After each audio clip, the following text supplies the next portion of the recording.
Halo semua, jumpa lagi di channel EduHome.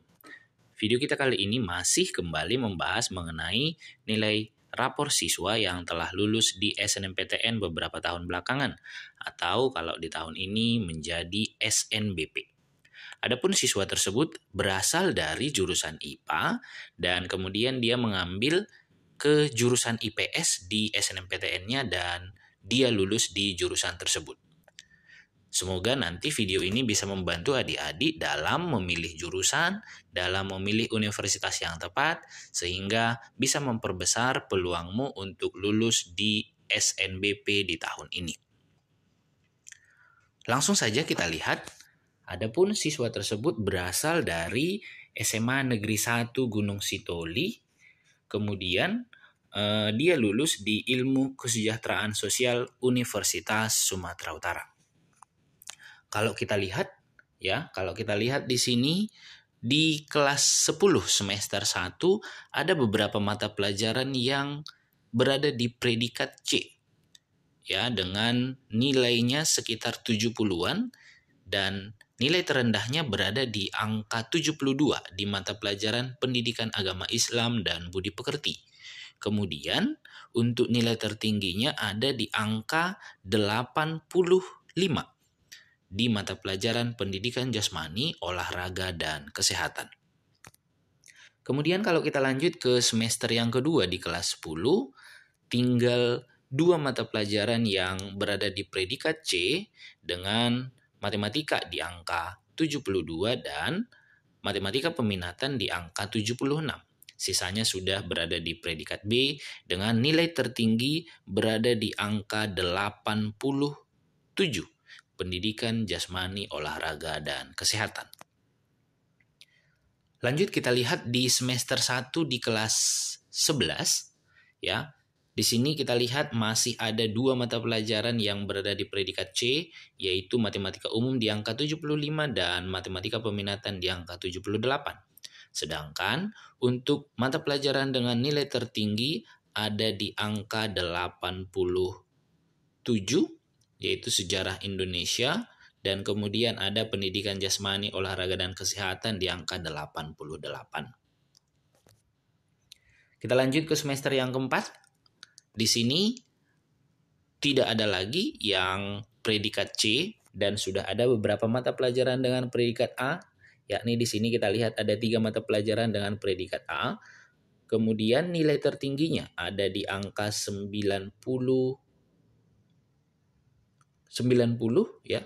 Kemudian nilai terendahnya itu berada di angka 80, yakni di mata pelajaran matematika peminatan. Lanjut kita lihat di semester yang terakhir.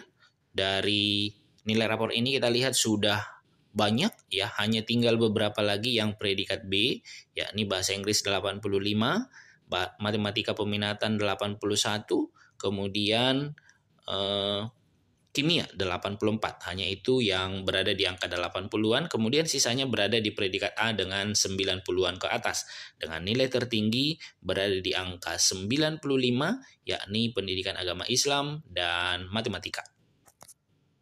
Adapun sertifikat yang dia lampirkan di sini hanya ada satu, yakni Piagam Penghargaan atas prestasinya meraih juara 3 bidang geografi kompetisi sains SMA Kota Gunung Sitoli di tahun 2020. Nah, kalau kita lihat di sini untuk rangkuman nilai rapor dari semester 1 sampai semester 4, kita lihat ada 15 mata pelajaran. Di semester 1, nilai rata-ratanya berada di angka 78,067. Ya. Dan di sini kita lihat banyak mata pelajaran yang berada di angka 70-an seperti yang tadi kita sebutkan. Kemudian di semester yang kedua kita lihat nilai rata-ratanya berada di angka 80,9.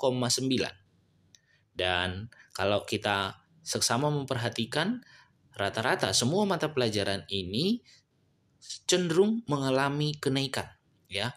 Nilainya itu cenderung mengalami kenaikan dari semester 1 sampai ke semester 5. Ya, semua mata pelajaran itu cenderung mengalami kenaikan. Kemudian kita lihat semester yang ketiga. Nilai rata-ratanya berada di angka 83. Di semester yang keempat, nilai rata-rata naik ke angka 86,7. Kemudian di semester yang kelima, berada di angka 90,357. Adapun mata pelajaran dengan nilai rata-rata terendah itu ada di matematika peminatan dengan nilai rata-rata semua semester itu berada di angka 77,8. Kemudian nilai rata-rata tertinggi itu berada di angka 85 ya. Ada PPKN dengan 85,8, kemudian juga ada seni budaya 85,8 dan juga fisika 85,8.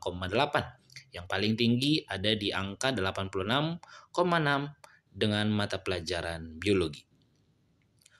Secara keseluruhan, nilai rata-rata ke semua mata pelajaran itu berada di angka 83,56 dan siswa tersebut berhak lulus di Ilmu Kesejahteraan Sosial Universitas Sumatera Utara. Nah, jadi bagi adik-adik nanti yang misalnya mencoba di jurusan yang sama, boleh ini dijadikan sebagai acuan untuk bisa memperbesar peluangmu lulus di jurusan yang sama dan di universitas yang sama. Dan kemudian kalau misalkan mencoba di universitas yang lain dengan jurusan yang sama, saya pikir boleh juga ini jadikan sebagai patokan, tetapi kalau boleh kita lihat misalnya universitasnya. Misalnya kamu ngambil di UGM misalnya, berarti ya memang nilainya harus jauh lebih tinggi dari nilai rata-rata yang ada sekarang. Dan perhatikan juga alumni dari sekolahmu apakah memang ada atau tidak, dan kemudian predikat sekolahmu juga tentu harus kamu perhatikan. Saya pikir video kita sampai di sini dulu. Nanti akan kita buatkan video-video yang lain yang berkaitan dengan nilai-nilai rapor siswa yang lulus di PTN beberapa tahun belakangan. Sampai jumpa di video berikutnya. Salam.